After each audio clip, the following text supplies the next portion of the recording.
ആ ഇട്ട് കൊടുക്കുന്നതാ കീപ്പർ വന്നു അത് കൊടുത്തു ആ മറ്റേ കൊടുത്തു നോക്ക് അപ്പൊ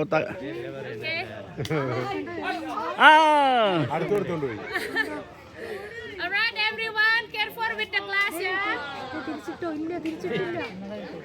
കിട്ടിയോ? കണ്ട കിട്ടി.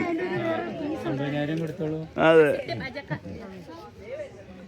മണി മണി മണി അത് അത് നേരം കൊണ്ട് കുറച്ച് കടിച്ചെടുത്തുണ്ടാവും. ആ അതിന് പറഞ്ഞാൽ കേൾക്കും. നമ്മൾ പറഞ്ഞാൽ കിട്ടില്ല. ഇപ്പൊ എന്തായാലും കണ്ടു അത് നന്നായി. ഞാൻ ഇപ്പൊ കിട്ടുന്നുണ്ട്. പൈസ കിട്ടി. വരുന്നു കക്ഷി.